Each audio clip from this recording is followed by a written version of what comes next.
Hey guys, welcome back. This is Shadow Drum. I'm posting another quick presentation regarding a project I did regarding a complete facelift of my Nissan. So I'm glad you're here to watch. Hopefully this gives you some insight and hope you enjoy it. Okay, so basically what this is I've taken a standard Nissan 2014 Nissan Pro4x and converted it into an international design Navara truck. Okay, so basically the way this is the vehicles that they make in the U.S. for the U.S. market are different than the ones they make in the European market, even though they are the same vehicle. For example, in Europe and around the rest of the world, the Nissan Frontier is what's considered a Navara D40. Okay. And for some reason in the United States or the US version of Nissan, they designed the vehicles specifically for the US market, which in a way is a little bit antiquated. And if you look at the more current models in existence in Europe, they make our trucks look like a pile of dog dung. Okay, I'm sorry. So, and it's the facts. Just Google it, look it up. You'll see what I'm talking about. So, what I decided to do, the D40 model was the last Nissan model that had the same body style. I would say 80-90%. There are slight differences between the US model and the European models, depending on what part of the world they were made. The fog lights were a little different, but usually stuff that was originally in the front, like the grille and the headlight designs, were roughly the same, except for they had better lighting in the front and just a better looking truck altogether. So what I decided to do is to do a complete facelift to bring my truck into the 21st century. So as you can see in the comparison here, this is my truck when I first bought it in 2014, and this is the way it looks like now. So let's move on. Okay, here's a large shot. As you can see, the nose, the front end, fog lights, standard wheels, so on and so forth. Good truck, nevertheless, but it needed some enhancements. The headlights on the Frontiers are notorious for being bad headlights, and so on and so forth. There's other things, but I made a point to change those things. So here we go. The materials they used was primarily the paint. This paint I recommend if you're planning on doing an automotive paint job for either adding spoilers or just doing a paint job on your vehicle. This company is awesome. It takes a while to get the stuff. You place the order. It took about 2 weeks, 2.5 weeks before I got the paint. But they get huge amounts of orders, and all the paint is custom made. And the compatibility with the existing paint, I would say, is 98% accurate. Let's move on. So the first thing I did was the hood scoop. Now the hood scoop was originally ordered from a company overseas in Germany, and they had the scoop that I really liked, and it was initially made for the Navara. So I went ahead and ordered the scoop. It was about $100, and plus shipping came to about $150. And it was a like a fiberglass color when I got it, but it's not fiberglass. It's some kind of high strength plastic, and it's dual skinned. So what I ended up doing is I went ahead. I didn't even have to sand it. I just cleaned it, made sure it was degreased. I primered it, and then I painted it. And here it shows the hood painted, and then here it has 5 coats of gloss on it, and then buffed out. So as you can see, the paint's a very close match. Now, of course, we all know, depending on the angle of the light, the type of light, there's always going to be some inconsistencies, but it's very, very, very close. Most people wouldn't even notice it. And then here we have the scoop on the truck, test mounted. It's basically just laid on there because I needed to figure out where I needed to line up the scoop. Here it shows it all the way towards the back, but to get the correct angle with the front point to run the same angle as the hood, I had to move the scoop down about 3 inches to get it where it needed to be.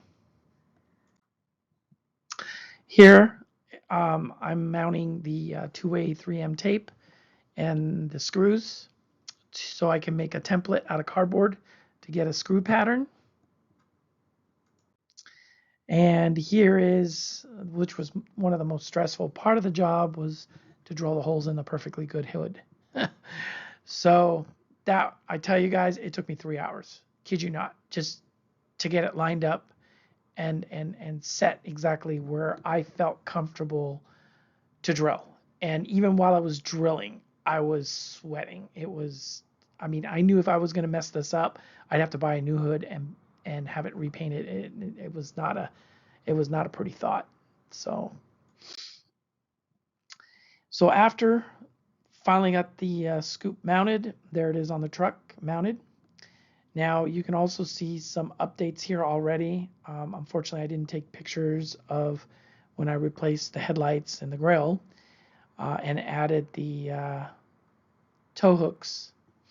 So basically, the grill is from Taiwan, headlights are from Japan, that's from Europe, and then the fenders, which I'm going to show next, the fender kit came from the UK. Now, I will be carrying in the future, I've worked a deal with some of these companies in Europe to purchase these kits as a one kit package. So this way, if anybody's looking to give their Frontier a facelift, then I will be offering that equipment as one kit to kind of help everybody from having to contact different sellers all over the planet. And because it wasn't easy, it took me about 6 months to make all the deals, because a lot of them won't ship to the US for reasons, and unless you know how to look for these parts, it's very hard to find them sometimes. So, and Amazon doesn't make it easy, neither does eBay, because they pretty much lock you into the local IP range. When you log into eBay or Amazon, you cannot see the products that are being sold in other countries because you're not privileged to see it. So it makes it very difficult to track these guys down. Matter of fact, one of these vendors was on Amazon and they couldn't ship to the US, so we had to pull a fast one to get information back and forth so we can go around Amazon and do a back end deal directly from their website and so on and so forth. So it gets a little complicated sometimes. And then here again is the hood in bright sunlight. As you can see, it looks really good. It's lined up properly. It looks good. All right. So here is the rear part of the truck that I did. I went ahead and changed the logo and brought it back to the original Navara symbol. And then I did a custom rack in the back, which you can see here. The rack is basically from a seller on eBay who sells to Tacoma racks. And I like the rack design that he was selling, which is basically what you see here, just this piece that comes up and across, and then it's open on top. And it's designed to mount tanks and whatever else you need to mount on it.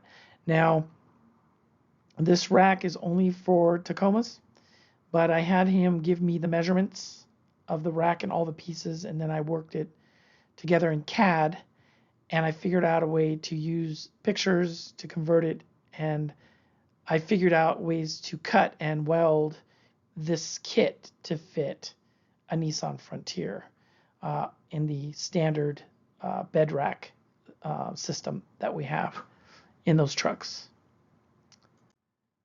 This is what it looks like from the side.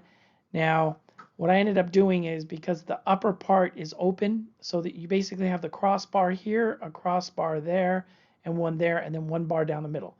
So everything in between is wide open. And I kind of didn't like that because when I had stuff in the back and it started raining or the dew came down, it would get everything wet inside. So I ended up getting a 1-inch plexiglass uh, panel, which was exactly the width and length of the rack. And I sanded it on the top, and then I used some Raptor bed liner, which is what was in the truck initially, on the top. And then I used the same 1-inch by 1-inch trim pieces that I used on my trailer build and mounted a luggage rack on the top of that. So that gives me the protection from the environment inside the bed, and it gives me storage space on the top. And of course, this rack here came with a big, huge bag, a waterproof bag, so you can load it up with camping supplies. Here's another view of the rack in its glory in the back. And then here is the UK wide body kit from the UK for the Navara D40. They make it for the D40 and they make it for the older model Frontier, the one before the D40, the 2002, I believe. They recently started producing these kits for those trucks as well. So this one's specifically made for the D40, and it was made for the UK version of the D40. So I will show you what I mean by that. Now the kit fits 99% fits, and you'll see it in the next few photographs. So here's me mounting the painted front fenders. Now, the UK version of this truck, the fog lights are just circles, round circles. They don't have that indentation. You see that little indentation right here that kind of circles around the fog light? Well, this fog light sits flush with the outer part of the bumper, and it sits 2 inches to the left. So these kits were initially made to fit that truck. But to me, I had two options. One, I could cut out a circle here to blend in with the bumper, or just leave it straight down. I left it straight down for the time being because I wanted to do the test fit on it before I start cutting on it.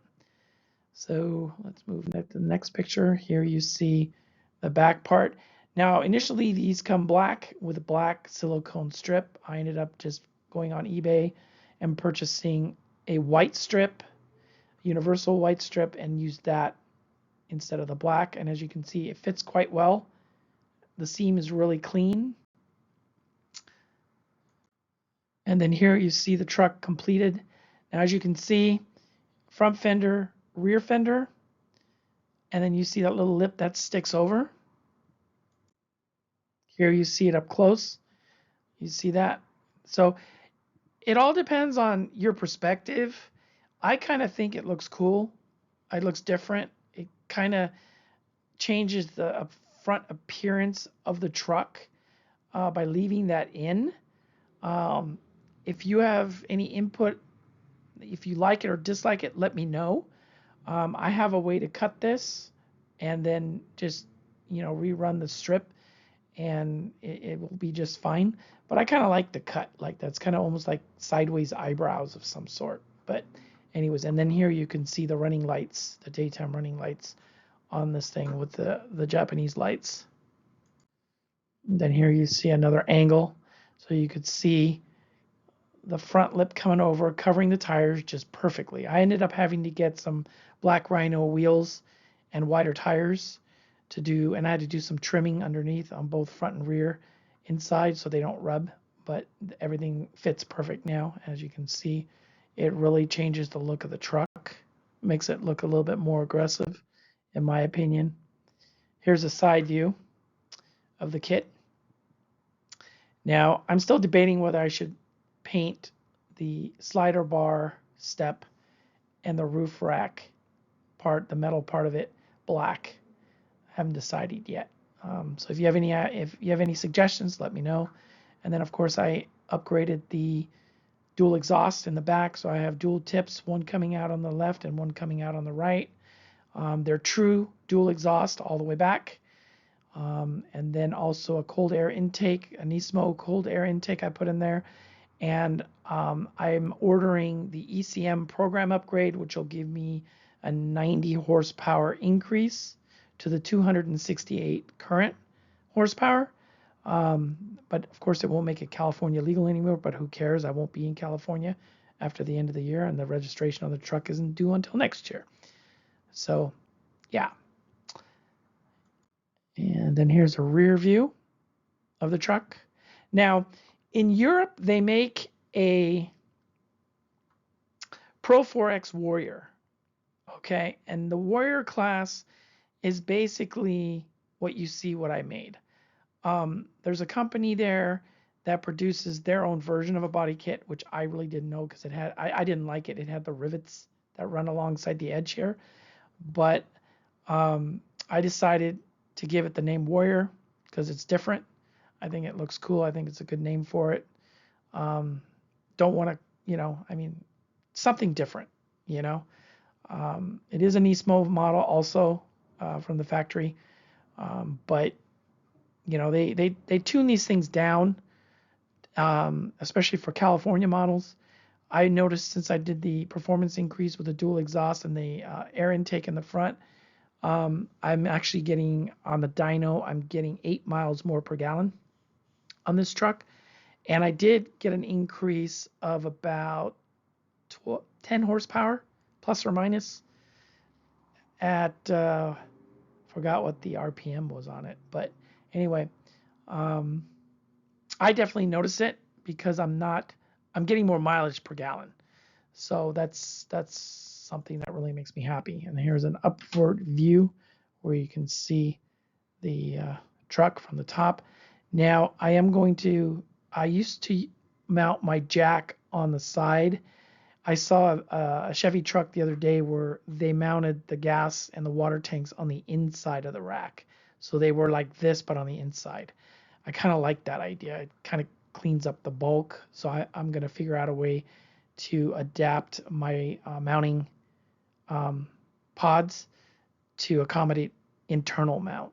And then what I'll do is I have my tread plates that'll go on the sides. This way it'll be smoother. It won't be as bulky. I think that would look a little more cleaner. And then these were, oops, wait a minute. And then these here were the decals. My wife made these. She matched the text on the original Pro4x stickers. And then here we have the final photos. Now this photo that you see here, these photos will be on the manufacturer website in Europe, in the UK, advertising their fenders. Because mine's the first American version Nissan Frontier that has these fenders on it globally. They've never sold a kit to a US version of the D40 Navara / Frontier truck. So tell me what you think. I know this isn't a drone video, but sometimes doing drones all the time kind of gets boring. I am going to be posting a new drone video, which is coming up once I get it. I actually broke my #1 rule. I actually purchased a retail drone instead of building my own. And I ended up purchasing the DJI Mini 3 model with the screen remote. And the reason why I did that was because it's the lighter weight drone, so it doesn't have to be registered, #1. #2, for me to build a small drone like that to meet those requirements would be too much of a headache, because I would have to, it just wouldn't be worth the time, and I got a good deal on it. So I will be posting that video once I get the drone and have had time to play with it and kind of give my own reviews on it. So if you're interested in that, stay tuned for that. And as far as this project goes, thank you very much for watching. And those of you who have Frontiers out there, give it some thought. They're good trucks. They're good trucks. All right, guys. Shadow Drone out. Have a good day. Bye-bye.